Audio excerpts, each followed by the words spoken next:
Here we go. Bit of deja vu here.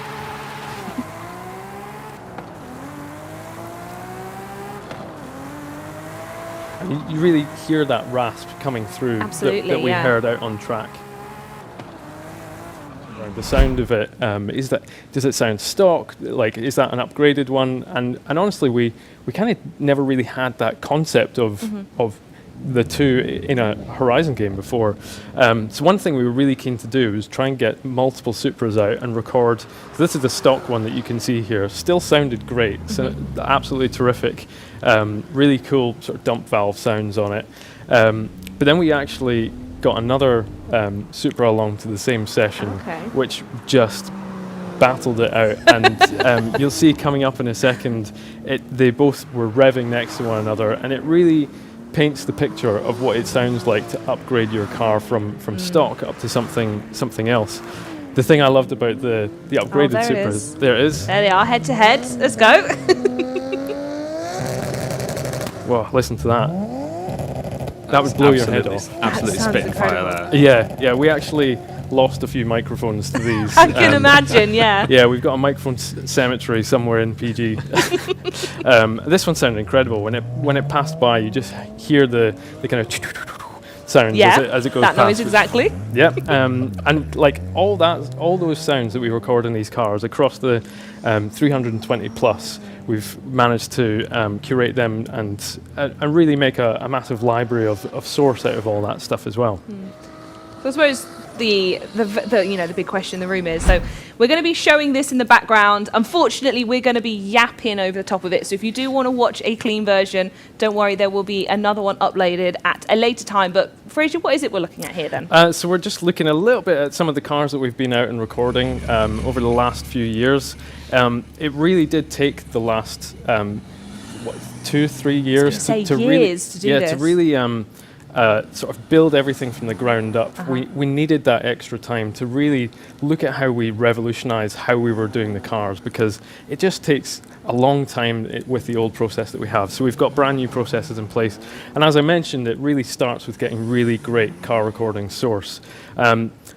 So with this many cars, we need to get out and source a lot of cars, like finding you people. lot don't have these just in your garage, I just wish. ready to I really record. do wish. I mean, do you know what? They did actually record a Mustang, and then I found out the day after that they'd been at a racetrack with a Mustang, and I was like, guys, it's like... Maybe it says something about the sound of your car. It's true. We'll get your car out and record it as well. Thank you. It does take a long time to source all the different people with all these different vehicles and get them to send us videos of like what they sound like, because every car, there's hundreds of variations of them, and they do vary in how they actually sound as well. So we want them to sound crisp and full of like all the frequencies that we want to try and record. It's pretty incredible, right? The XJ220 is probably one of the rarest cars in the world, and it's just like calling somebody up and asking if we can borrow their car for a bit. You just whack some microphones on it like it was no big deal. Yeah, absolutely. This is one of my favorite car recordings that we've actually got in the game. It's such a rare engine, and it just translates so well into the game. And you sort of see that we're recording them out on an airstrip. We need that for various reasons, so that it's flat and you can record the car in a single gear going all the way up to the red line. And all the way back down again. And you need that length as well, because if you're recording a hypercar, you maybe don't need it to be as long, because it can get up to top speed fairly quickly. Whereas if you're recording a truck like this, or an old banger or vintage car, then you kind of need a stretch of land that goes all the way up to Scotland, to be honest. So you do need the full length, and sometimes you even worry that you're going to go off the end. But fortunately, it's never happened. This was an interesting truck to record, actually, because you can see the engine's exposed at the back, and we have to do a lot of work to wrap muffling around the microphones to make sure that all of that wind that is traveling around the front of the vehicle and coming around the back you don't hear that in microphones, because it can sound really kind of distorted once you get up to top speed. Some of these cars can go really fast, including this truck. So we do take each car out, and each one is its own specific beast. Like, it comes with its own challenges. This one was different compared to, like, we've got these Lancias as well, which is cool. And minimum, probably go out with round about 8 microphones for each car, but sometimes we'll attach more if they've got really good transmission sounds, or if it's a hybrid car, we might make sure we're recording the electric winds on them as well. So it's a bit like a drum kit. You attach like multiple different microphones, and then once you get back to the studio, you can have a listen and see which ones sound the best at the different positions on the microphone and mix them all together. And this was really fun car to get out on the track. Really raspy, really kind of like quite violent, actually. Yeah, I can't believe you guys got a Stratos. That is, I like one that looks to be museum quality as well. It's like an absolute perfect condition. Well, this whole thing just looks like a car nerd's dream. Was there any that was quite? I mean, you mentioned the Jag getting out there and filming that was pretty amazing. Were there any other highlights from Yeah, we won't need to encourage you to do this, but people will already go and grab all these clips and lay them over top of each other and realise that the Stratos we had on track really does sound exactly like the one. That's what I'm going to be doing now. It's from this long session you were doing. Absolutely. I mean, I think my favourite is the Morgan 3-wheeler, purely because it's such a unique car. Like it's basically, it's a V2, almost like a motorbike engine. You can only fit one person in it. So normally, when there's like a passenger and a driver, we can get in the car and sit there and tell them exactly how to drive the car. Whereas a vehicle like that, you kind of have to just shove the recorder in and tell them what to do and hope that it sounds good when it comes back.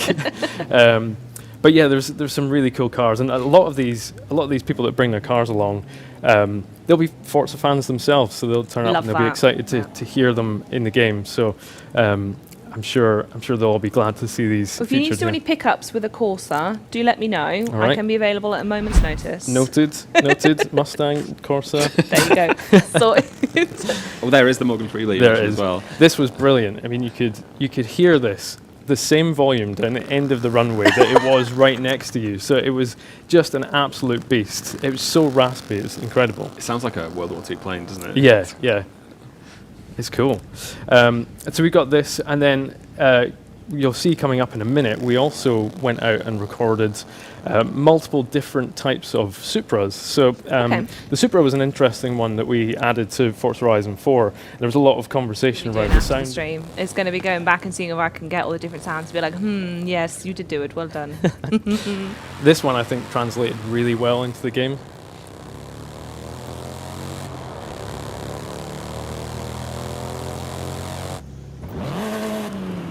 Golf R there. This one's lovely. Quite a lot of people around the studio have this car, so there's a lot of people who know exactly how it should sound. Resonate with this one, yeah.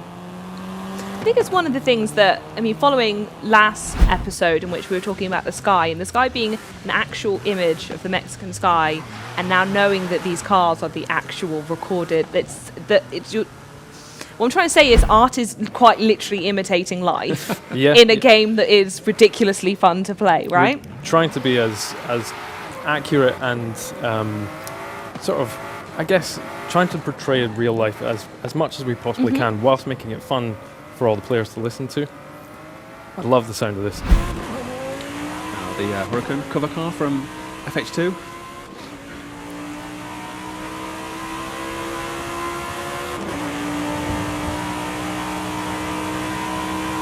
The vibes coming off that right now, with the fireworks in the background. Oh goodness, when is it? November 9th? Is it now, please?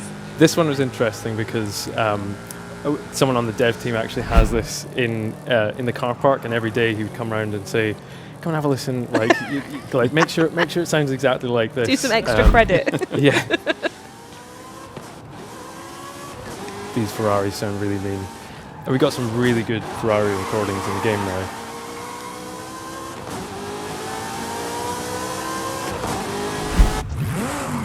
And of course the Dodge Viper, which I think a lot of people will be happy to see this featured here.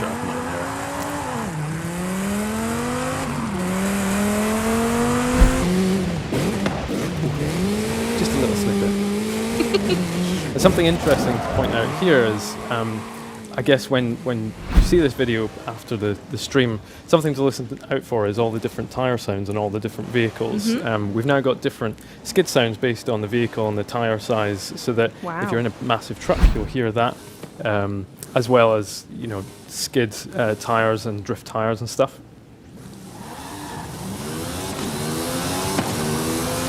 like that one waiting for us to finish talking.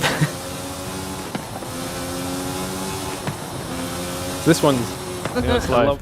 Yeah, so here you can see that we're in the player house in the normal upgrade flow, and you can go to your intake, and here, as you apply the different stock, street, race, and sport performance modes, you can hear that actually change the sound of your car. And don't worry, I've talked all over the top of it, but we will make this video available afterwards. Yeah, a cool new feature as well. You can now rev your engine from inside the garage. So as you're trying out these different upgrades, you can rev the engine and see exactly what it sounds like. I'm also a big fan of the graph. Just going to say it. Love a graph. It sort of adds to how nerdy and wonderful this all feels.